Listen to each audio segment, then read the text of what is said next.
This is the last moment of Dorothy Abbott, a woman who once lit up every room she entered, but left this world just a day before her 48th birthday. She had the face of a Hollywood dream and the smile of a showgirl who'd seen it all. For years, Dorothy danced across glamorous stages, posed for camera flashes, and stood beside some of the biggest stars of her time, yet her name was barely ever mentioned in the credits. She was called the girl with the golden arm.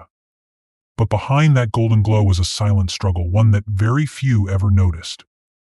She was a model, a dancer, a television guest star, a background performer always present, always beautiful, but never quite the star.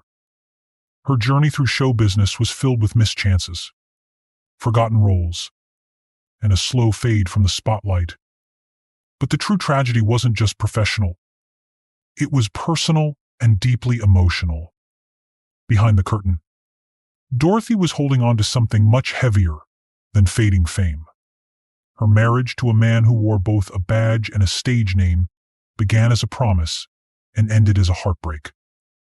And while the world moved on, she stayed, still locked in memories of a love that no longer loved her back.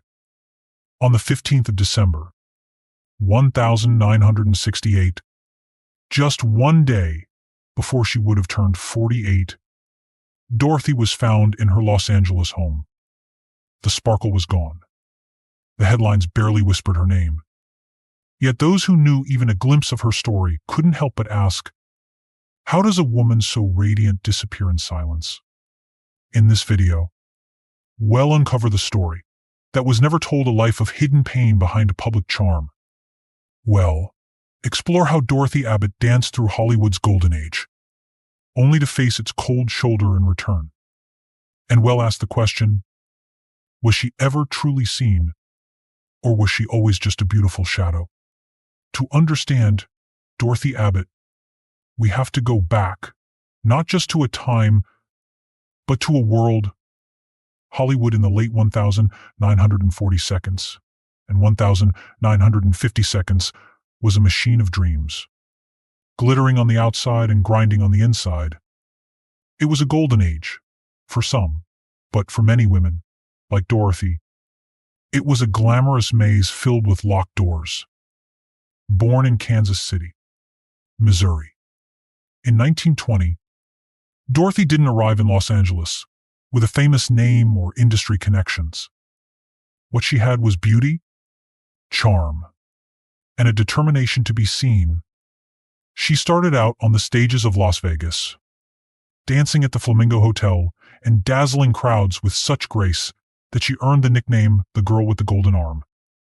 That wasn't just a compliment, it was a promise. A symbol of her potential. Paramount Pictures noticed, they signed her. And just like that, Dorothy stepped into the world. She had always dreamed of the world of films, cameras, red carpets, and flashing bulbs.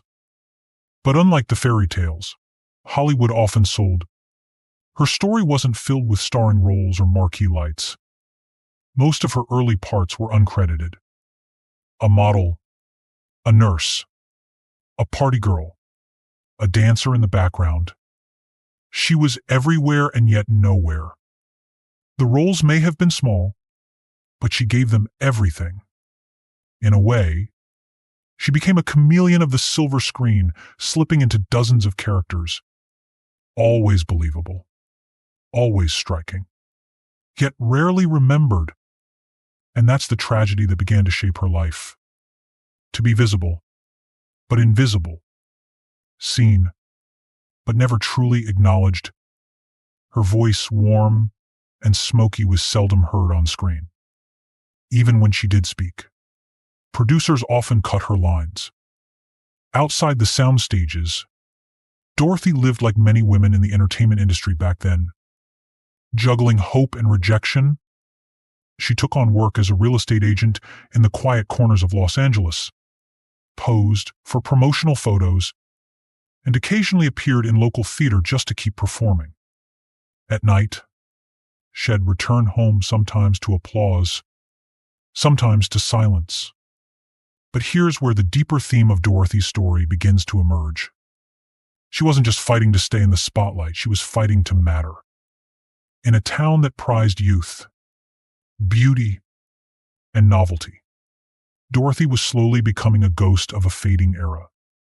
Her style, pin-up elegance, studio glamour, Betty Page-style bangs had once defined beauty. But trends were shifting. New faces arrived every week, and Dorothy, still stunning, began to vanish in plain sight. She had everything that Hollywood demanded except the one thing it rarely gave willingly: lasting recognition. This is the backdrop against which her personal life began to quietly unravel. The dissonance between public sparkle and private solitude, or the weight of being passed over again and again, not because she wasn't talented, but because she didn't fit the mold of the next big thing. Dorothy Abbott's story isn't just about a woman in Hollywood. It's about how an industry builds legends and forgets the women who helped hold up the stage. In the golden swirl of post-war Hollywood, the studios moved fast, and Dorothy Abbott moved with them. She wasn't the type to wait for someone to hand her a script. She chased opportunity from every angle. After her brief but luminous run as a stage performer in Las Vegas, her move to Los Angeles marked the beginning of a different kind of performance, one with far fewer standing ovations, and much more waiting in the wings. Her contract with Paramount Pictures was modest, $150 a week. A standard entry for a new face, but it meant she had made it inside the gates. While others fantasized about Hollywood from a distance, Dorothy was now on the lots, brushing shoulders with stars, walking under Klieg lights, and showing up in scenes that millions would see but few would notice her name. 1,946 to 1,953 became her busiest years. She was in Road to Rio, Words and Music, The Girl from Jones Beach, Annie Get Your Gun, East Side, West Side, South Pacific, and dozens more. Always, as the girl in the background, the showgirl, the nurse, the dancer, the cocktail waitress. She never complained, never stormed off set. Dorothy understood the system. She played by its rules. And maybe she hoped it would pay off in time. It nearly did. In 1953, a low-budget, independently produced film called A Virgin in Hollywood came knocking. It wasn't a studio masterpiece, and it never pretended to be. It was one of those risque, tabloid-style dramas that promised scandal and delivered suggestion. The Dorothy was cast in the lead, a rare, unexpected chance.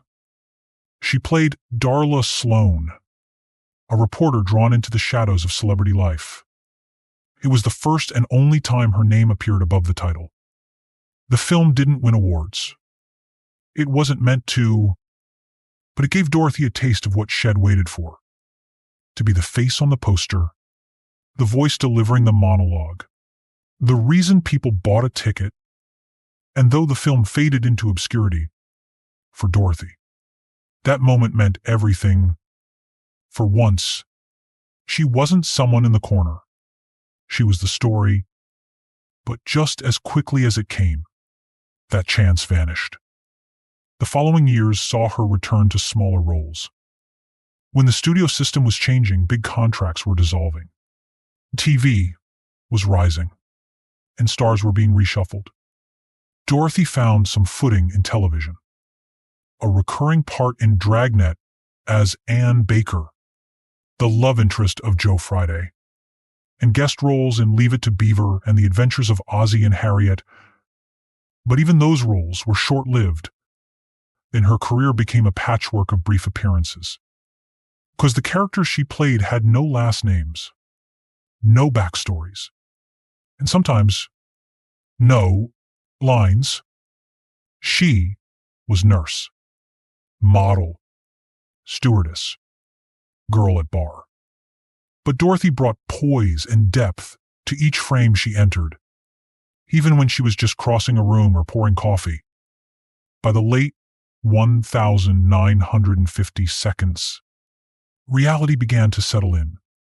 While younger actresses were arriving in droves, Dorothy was aging out of the system, and fast. Hollywood had little patience for women over 35 who weren't already stars.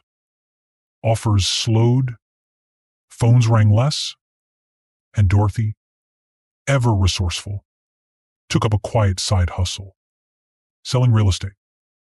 It was a different kind of performance. Instead of selling dreams on camera, she was selling homes in suburbia. Still smiling, still presentable, but farther and farther from the world of scripts and call sheets. At night, she'd occasionally perform in small theaters, clinging to whatever stage time she could find, not out of desperation, but because performing was the only place she still felt visible. And then came Rudy Diaz. He wasn't a producer, nor a studio man. He was a police officer and, later, an actor who swept Dorothy into a whirlwind romance. They married in 1949, and for a time, it seemed like she had found her calm. Rudy was serious, protective, and charismatic. But as the years wore on, his ambitions shifted. Like her, he entered the entertainment industry, using the stage name Rudy Diaz, and started appearing in westerns and crime shows. Their marriage, once a safe haven, began to deteriorate. Dorothy, now in her 42nd, watched from the sidelines as her husband, now her competitor, started getting the kind of visibility she'd always wanted. Rumors swirled of Rudy appearing with other women. Publicly, he seemed to move on before the papers were even filed. In 1968, their divorce was finalized. For Dorothy, it wasn't just the end of a relationship. It was the final door, closing on a life she had built with care and compromise. Her career had stalled. Her marriage had dissolved. And her name, once whispered in studios, was now silent in casting rooms. It's in this moment of isolation, just after the credits stopped rolling on every part of her life, that we begin to approach the most fragile, most human part of Dorothy Abbott's story. She had once been called the girl who could light up a room. Now, in the quiet of her Los Angeles home, she sat alone. No cameras, no applause, no lines left to deliver. In the eyes of the industry, Dorothy Abbott had long vanished. She wasn't a scandalous name, nor a headline magnet. She wasn't part of any studio feud or legal drama. There were no open letters, no tell-all interviews. Dorothy slipped away from public consciousness, slowly, almost politely, and no one seemed to notice. But behind closed doors, a very different story was unfolding. A quieter, more painful narrative, one where the spotlight had dimmed and silence had taken its place. After her divorce from Rudy Diaz in 1968, Dorothy retreated from nearly everything, not just the industry, but life as she once knew it. The man she had once loved deeply was now a memory, and not a pleasant one. Their split had been public enough for people to whisper, but private enough for no one to understand the depth of its aftermath. Rudy, now appearing on television screens with a new confidence, and at times, with other women, continued working steadily in small roles. His face became familiar to audiences of westerns and crime dramas. He was praised, booked, and in demand.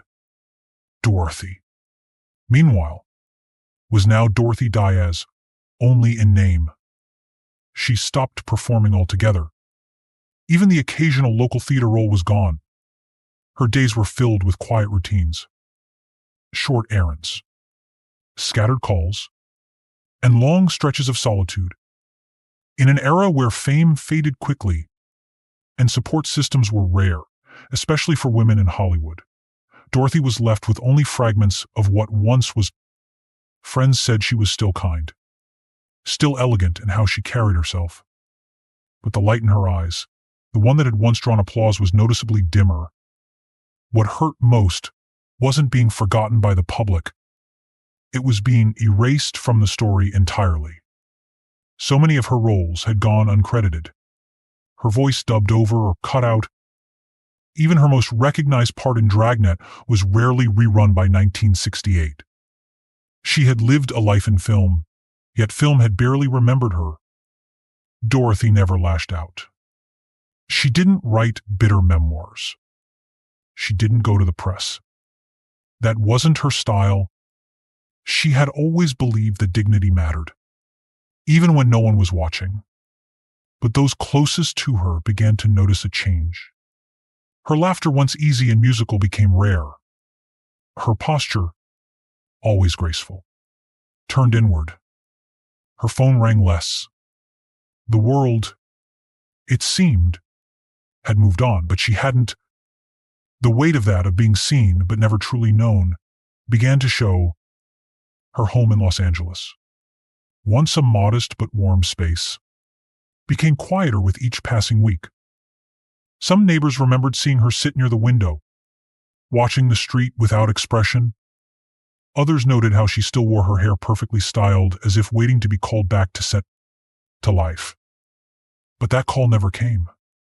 And then came the 15th of December, 1968. It was the eve of her 48th birthday. No parties were planned. No flowers arrived at the door. No script readings. No reunions. No spotlight. Just silence. That night, Dorothy passed away in her home. The details never made. The papers, there were no headlines. No televised tribute. Just a small note that she had been found in her residence and that her passing came one day before her birthday. The industry, once enchanted by her image, said nothing. But those who had worked with her, the costumers, the set dressers, the second ads, the background coordinators, they remembered. They remembered the woman who always showed up early, always knew her marks, always said thank you even when she didn't have to. She wasn't a diva. She wasn't difficult. She was just there. And maybe that's the hardest part of her story. Dorothy Abbott lived a life that shimmered briefly across silver screens and studio lots, and then simply disappeared. She was laid to rest at Rose Hills Memorial Park under the name Dorothy E. Diaz. No grand monument. No statue. Just a small, simple plot, as unassuming in death as she was in her final years. But even in her stillness, a question remains. What does it mean to give your life to an industry that never says your name out loud? Dorothy's legacy isn't one of fame or fortune. It's a reminder, a haunting one, of how many women like her existed in the margins of Hollywood. Beautiful, professional, forgotten. She was never the scandal, never the headline, never the chaos. She was the silence. Dorothy Abbott's story might seem like a quiet tragedy, a faded actress from Hollywood's golden years. Remembered by few, forgotten by many. But when we look closer, what we find isn't just a personal tale of loss. It's a mirror. Her life forces us to ask uncomfortable questions about the entertainment industry. What happens to the women who aren't labeled icons? But who made the system work? What does it mean to spend decades building dreams for others, only to have your name slip off the record? Dorothy wasn't a scandal. She wasn't the drama. And she didn't make waves, and maybe that's exactly why she disappeared from memory. In a world obsessed with stars that burn bright and crash hard, Dorothy was steady, subtle. She did the job. She smiled for the camera. And then, when the camera turned away, she quietly stepped back into the shadows. That's not just sad.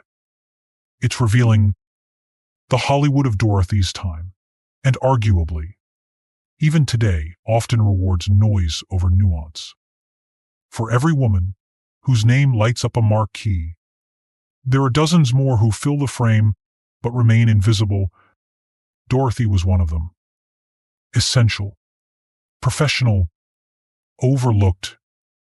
What's more painful is that she didn't vanish because she lacked talent. And she vanished because the system had no space for her anymore. Her looks, her age, her style, all things she couldn't control became silent, reasons for rejection. And unlike others, she didn't rebrand, she didn't fight for attention. She accepted her place in the margins. But should she have? Should we celebrate her quiet dignity or mourn the fact that she had no one fighting for her? And what about Rudy Diaz, her husband, her partner in both life and the industry? While his career found new ground, hers quietly collapsed. Did his success add weight to her silence? Did the end of their marriage push her further into a world she no longer recognized? We may never know the full truth. But we do know this. Dorothy Abbott deserved more. She deserved more than uncredited roles. She deserved more than a forgotten lead in a forgotten film. She deserved to be seen not just for her beauty, but for her work, her persistence, of her presence. In many ways, she still represents an entire generation of women whose stories were never fully told. And maybe now, with this video, we begin to change that. So we ask you, the viewer, what is the value of a life lived in the background of greatness? Is quiet endurance a virtue or a warning? There's something haunting about seeing a face so many times and realizing you never really knew the person behind it. Dorothy Abbott's life wasn't one of scandal or sensation. It was one of presence, quiet, constant, but so often overlooked. She was in the background of some of Hollywood's most iconic scenes, standing beside legends, delivering smiles that lit up the screen, and yet history never saved her spotlight. She didn't chase chaos. She didn't break the rules. She simply did the work. And in return, the world barely remembered her name. But now, we do. We remember the woman with the golden arms, dancing on Las Vegas stages, before the world ever saw her on screen. We remember the actress who brought warmth and elegance to every small role she was given, not because she had to, but because that's who she was. We remember the dreams she carried, the roles she embodied, the pain she endured silently when the phone stopped ringing, when love turned into absence, when the applause faded. We remember that on the night before her 48th birthday, she wasn't surrounded by flowers or flashbulbs. She was alone. Not because she lacked beauty or talent, but because the world had moved on without her. And in that silence, a powerful truth echoes louder than any headline. Fame is not legacy. Visibility is not value. Dorothy Abbott didn't need to be a superstar to matter. Her story, fragile, quiet, human, reminds us that the most meaningful lives are often lived in the margins, behind the curtains, outside the spotlight. She wasn't a cautionary tale. She was a forgotten chapter. Until now. Because now you know her name. And maybe, just maybe, that's how stories like hers finally begin.